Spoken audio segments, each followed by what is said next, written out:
Have you ever thought about the beauty of our God and his diverse array of colors and choices, variety and abundance, and how that can impact our lives as we interact with each other on a daily basis?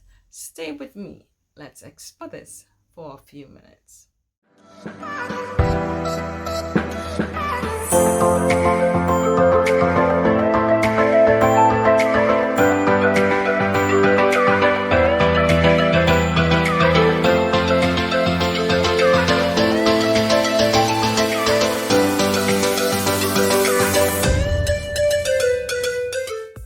Hello, and welcome back to Resilient Break Every Chain. I am Resilient Susanna, and it's indeed a pleasure to be here with you once more. To all our new subscribers, thank you and welcome to our community. And for all my old subscribers, you have become friends and supporters. I'm so happy to share with you today. You know, just this morning, I had another topic I wanted to talk about life and our journey and all of that. But today I was in the living room. My husband turned on the television. He loves watching documentaries. And he was watching a documentary with two people by a riverside in the country. And the river was flowing and the water was crystal clear, just beautiful. I wish I was in that setting at that time. Just so peaceful and serene.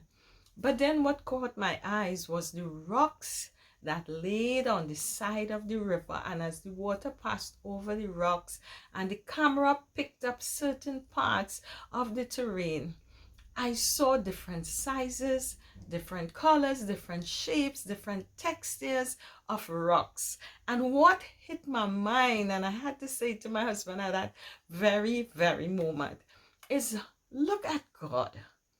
How diverse he is, how abundant he is. There were so many rocks just within that space in which they were doing their stuff. But at the same time, they were all so different. But they were all beautifully aligned to create a scenery that the people can enjoy, that we can enjoy.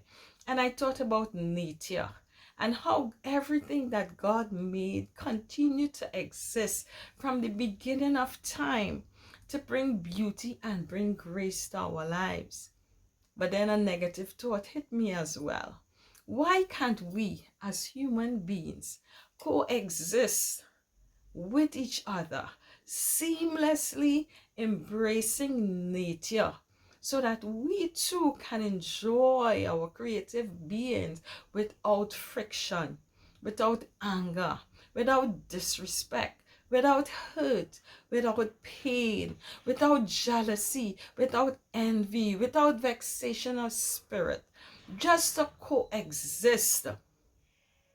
And the only way that can happen is if we learn to embrace our differences. You know, sometimes the things that we allow to divide us are the things that yet still we might be similar in. We let race divide us. We let status divide us. We let money and prestige and job and all these things divide us.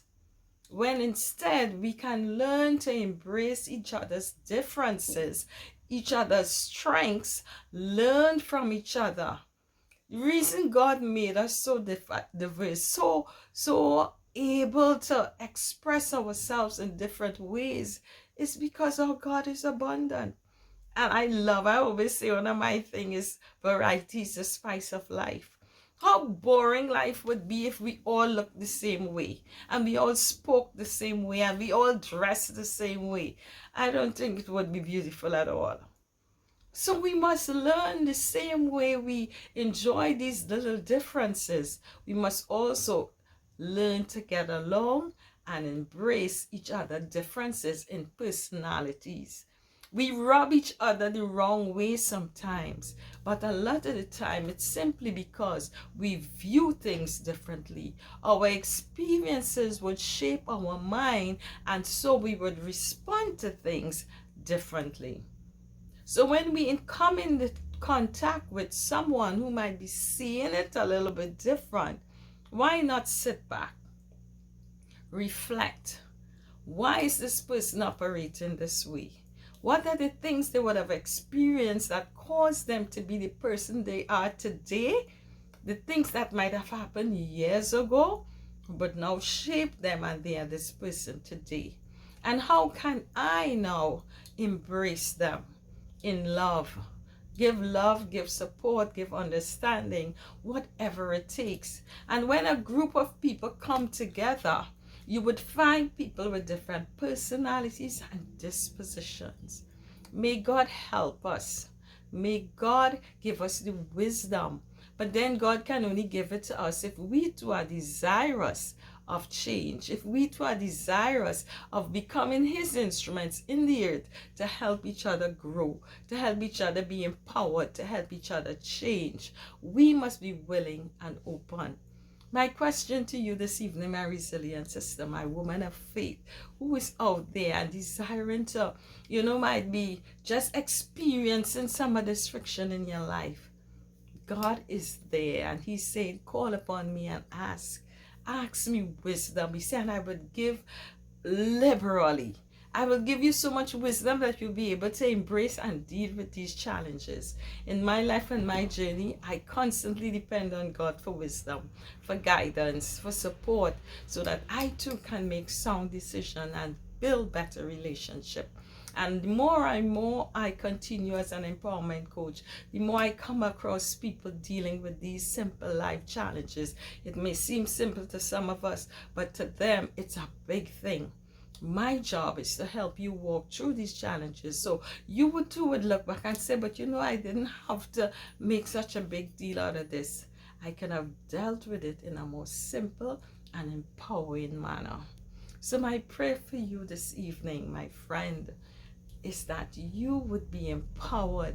Ask God for the grace, ask God for the wisdom and the strength, and be willing to be open to the changes that are necessary to be made so that we can be shaped into instruments of change, to be able to empower someone else and make our space, wherever we go, our space should be, anybody coming within our space should be blessed, should be empowered, and should be happy when they leave us. If you need more information about this, I am here, 707-8726, or click the links in my bio to gain more information about how we can work together. Thank you so much for watching this video. If it's been a blessing to you, share it with someone else. Tell that person it's time you embrace your differences. It's time you embrace others' differences so that we can all work together beautifully for the glory of God. Bye for now. Love and blessings as we continue to bounce back from any challenges life may throw at us. So take care. Bye for now.